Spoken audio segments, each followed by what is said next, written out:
नमस्कार good morning everyone Odia news channel रे आपण माननकु स्वागत जणाउछि। जदि न्यूज गुडिको आपण माननकु भलो लागुथाय ताहाले भिडियोटी को गोटिए लाइक करी चैनल को सब्सक्राइब करी दियंतु। तेबे चलंतु आजिर गुरुत्वपूर्ण न्यूज गुडिको उपरे नजर पकाइबा। राज्य रे आसंता सप्ताह रे लघुचाप अनुकूल रहिछि पाणीपाग। तेबे पूर्व बंगोपसागर लघुचापर संभावना मध्य रही अछि। आसंता सप्ताह रे पूर्व बंगोपसागर लघुचाप सृष्टि नहीं पाणीपाग अनुकूल मध्य करी अछि। पूर्व बंगोपसागर किंबा अंडमान सागर रे एही लघुचाप सृष्टि नहीं पूर्व अनुमान करिसेंती अंतर्जातीय पाणीपाग विज्ञानी। तेबे यह क्रमशः अधिक शक्तिशाली होई परवर्ती सप्ताह रे अवपात किंबा परे अधिक बलशाली हेबा आशंका मध्य रही अछि। भारत सह बांग्लादेश एवं म्यांमार उपरे एहार प्रभाव रही पारे बोली जासन सूचना मध्य देई अछंती।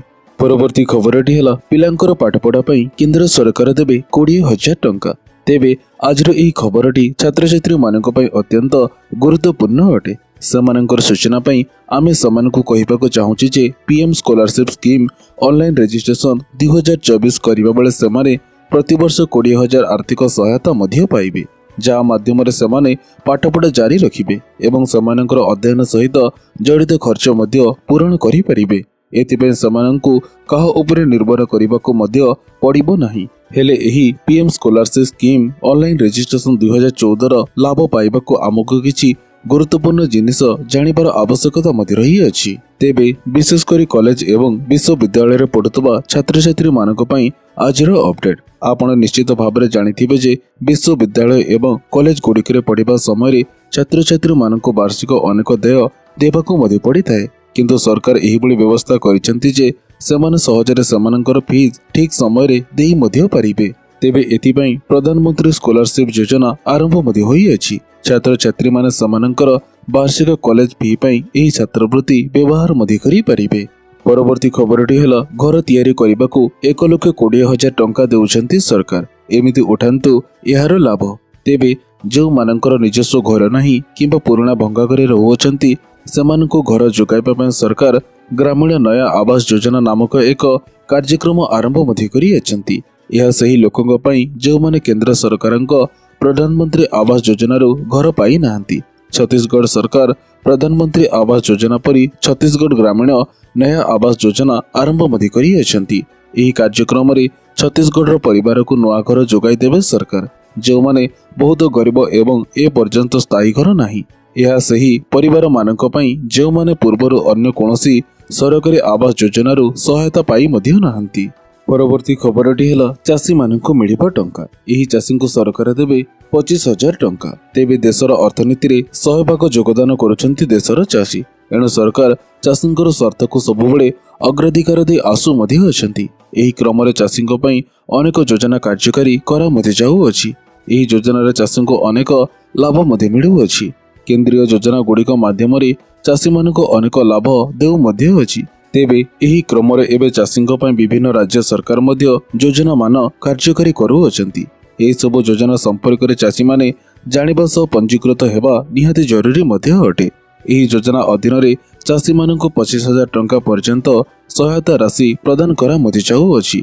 तेबे एही योजना रे हिताधिकारी होइथिले चाषींको आ फसल क्षति पई डरिबार आवश्यकता नाही, कारण एही फसल क्षति भरणा करिबे सरकार।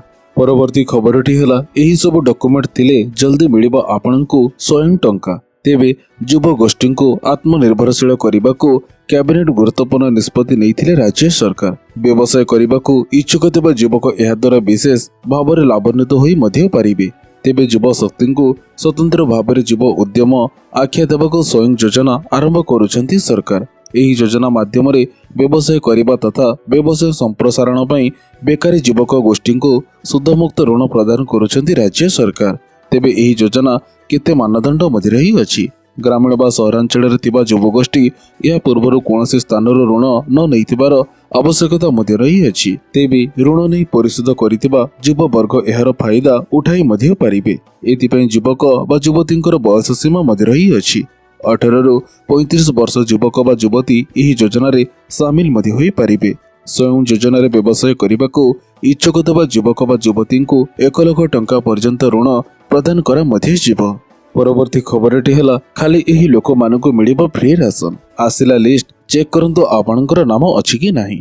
केवल एही लोकमानंकु मिलिबो मागणा राशन। निर्वाचन आगुरु प्रकाश पाइला नुआ लिस्ट। तेबे खाद्य एवं लॉजिस्टिक विभाग राशन कार्ड तालिका प्रकाश मध्य करिअछि। केवल सही व्यक्ति मानकर नाम एही नूतन तालिका सामिल मध्य होई अछि, जो मानंकु राशन कार्ड योजनार सुविधा दिया मध्य जीव।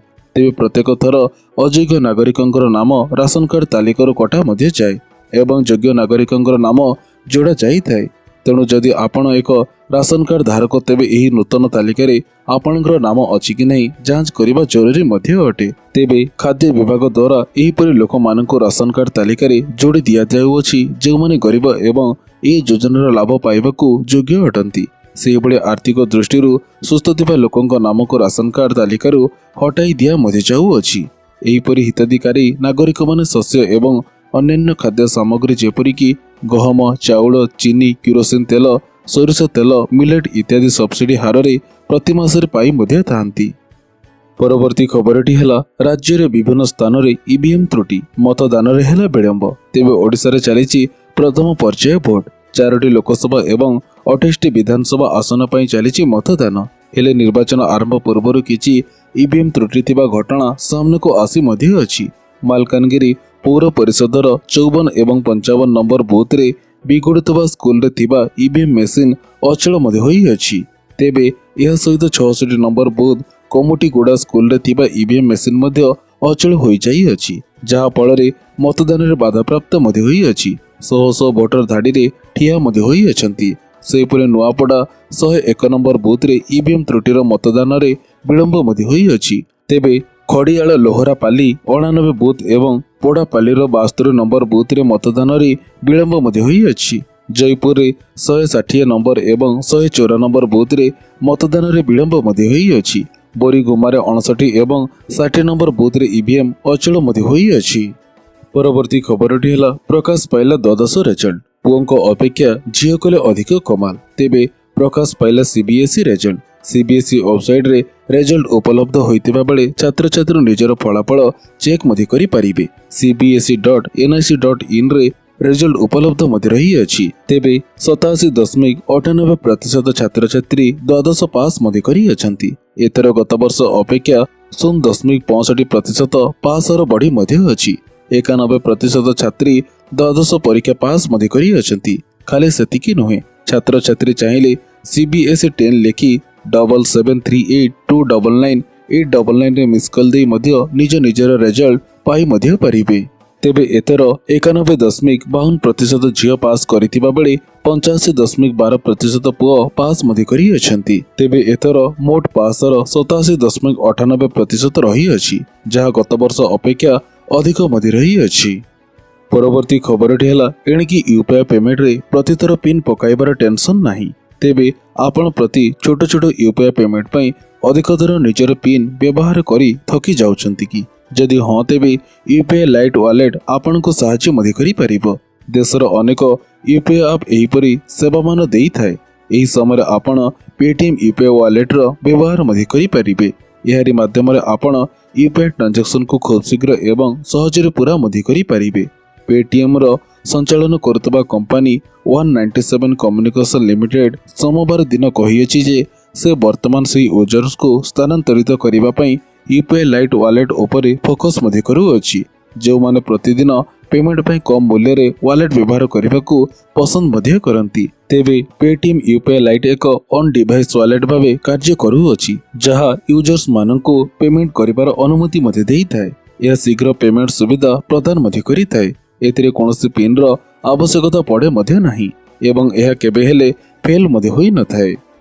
ପରବର୍ତ୍ତୀ ଖବରଟି ହେଲା ଶିକ୍ଷାବର୍ଷ 2025 ସିବିଏସ୍ଇ ଦଶମ ଏବଂ ଦ୍ୱାଦଶ ପରୀକ୍ଷା ପାଇଁ ତାରିଖ ହେଲା ଘୋଷଣା। ତେବେ ସିବିଏସ୍ଇ ପ୍ରକାଶ କରିଛି ଯେ 2024-25 ଶିକ୍ଷାବର୍ଷ ପାଇଁ ଦଶମ ଏବଂ ଦ୍ୱାଦଶ ଶ୍ରେଣୀ ପାଇଁ ବୋର୍ଡ ପରୀକ୍ଷା ଫେବୃଆରୀ 15, 2025ରୁ ଆରମ୍ଭ ହେବ।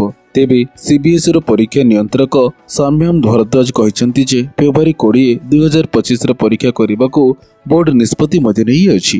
2024 ବୋର୍ଡ ପରୀକ୍ଷା ମଧ୍ୟ ଫେବୃଆରୀ 15ରେ ଦଶମ ଏବଂ ଦ୍ୱାଦଶ ଶ୍ରେଣୀ ପାଇଁ ଆରମ୍ଭ ହୋଇଥିଲା, ଯାହାକି ଯଥାକ୍ରମେ 28 ଏବଂ 47 ଦିନରେ ଶେଷ ମଧ୍ୟ ହୋଇଥିଲା। ଏହା ପୂର୍ବରୁ ସିବିଏସ୍ଇ ଦଶମ ଶ୍ରେଣୀ ଫଳାଫଳ ଘୋଷଣା କରିଥିଲା, ଯେଉଁଥିରେ 93.60% ଛାତ୍ରଛାତ୍ରୀ ପରୀକ୍ଷା ମଧ୍ୟ ଦେଇଥିଲେ। ଛାତ୍ରଙ୍କ ଅପେକ୍ଷା ଛାତ୍ରୀଙ୍କର ପାସ୍ ହାର 0.04% ଅଧିକ ମଧ୍ୟ ରହିଅଛି ଏବଂ 94.75% ଛାତ୍ରୀ ପରୀକ୍ଷାରେ ପାସ୍ ମଧ୍ୟ କରିଅଛନ୍ତି।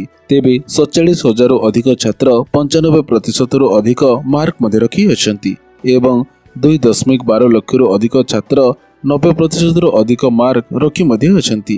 ଏଥିସହ ବୋର୍ଡ ଅଧିକାରୀମାନେ ଉଲ୍ଲେଖ କରିଛନ୍ତି ଯେ ପୂର୍ବ ବର୍ଷ ତୁଳନାରେ ପାସ୍ ହାର ସାମାନ୍ୟ ହ୍ରାସ ପାଇଅଛି। 1.32 ଲକ୍ଷରୁ ଅଧିକ ଛାତ୍ରଛାତ୍ରୀଙ୍କୁ କମ୍ପାର୍ଟମେଣ୍ଟରେ ରଖା ମଧ୍ୟ ଯାଇଅଛି। ତେବେ ମୁଁ ଆଶା କରୁଅଛି ଆଜିର ଏହି ଗୁରୁତ୍ୱପୂର୍ଣ୍ଣ ନ୍ୟୁଜ୍ ଗୁଡ଼ିକ ଆପଣମାନଙ୍କୁ ନିଶ୍ଚିତ ଭାବରେ ଭଲ ମଧ୍ୟ ଲାଗିଥିବ। ତେବେ ପୁଣି ଦେଖା ହେବ ଏହିଭଳି କିଛି ଲାଟେଷ୍ଟ ଅପଡେଟ୍ ସହିତ। ସେତେବେଳେ ପର୍ଯ୍ୟନ୍ତ ବିଦାୟ ଦିଅନ୍ତୁ। ଜୟ ଜଗନ୍ନାଥ।